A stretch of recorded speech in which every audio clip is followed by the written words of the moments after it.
আসসালামু আলাইকুম। Hello guys, সকলেই কেমন আছেন? তো আশা করি সকলেই ভালো আছেন।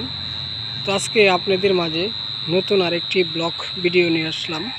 তো আজকের ব্লগটি হচ্ছে ঔষধি গাছ। তো ঔষধি গাছ দিয়ে কি উপকারে আসে তা নিয়ে কিন্তু আজকের ব্লগ ভিডিও। তো এখানে দেখতে পারতেছেন এই ঔষধি গাছটি বয়স 4 মাস হবে। তো 4 মাসে কিন্তু অনেক বড় হয়েছে। তো এই ওষুধি গাছটি দিয়ে কী উপকারে আসবে তা কিন্তু আজকে আপনাদেরকে বলে দিব আমার ভিডিওর মধ্যে। তো অবশ্যই যারা আমাদের এই ভিডিওগুলো দেখেন তারা কিন্তু অবশ্যই আমাদের চ্যানেলটিকে সাবস্ক্রাইব করে যাবেন, কমেন্ট করবেন, লাইক করতে ভুলবেন না। তো আমরা কিন্তু আপনাদের মাঝে প্রতিনিয়ত এই ধরনের নতুন ব্লগ ভিডিওগুলো তৈরি করে থাকি। তো দর্শক, তো আপনারা দেখতেই আছেন এই গাছটির পাতাগুলো।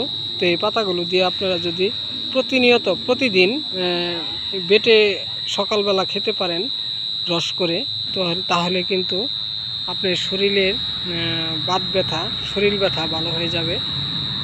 তো যে সকল বন্ধুরা এই ধরনের গাছ চাষ করতে চান তো অবশ্যই আমাদের কাছ থেকে জেনে নেবেন। তো আমরা ভিডিওতে নাম্বার দিয়ে দিছি, হোয়াটসঅ্যাপ নাম্বার দিয়ে দিছি, সেই নাম্বারে যোগাযোগ করবেন।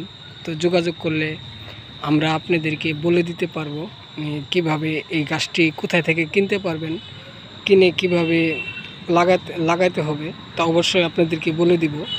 তো যারা আমার এই ঔষধি গাছের ভিডিওটি দেখলেন তাদেরকে কিন্তু অসংখ্য পরিমাণ ধন্যবাদ। তো আবারও দেখা হবে আপনাদের মাঝে নতুন কোনো ব্লগ ভিডিও নিয়ে। সকলেই ভালো থাকবেন। আসসালামু আলাইকুম।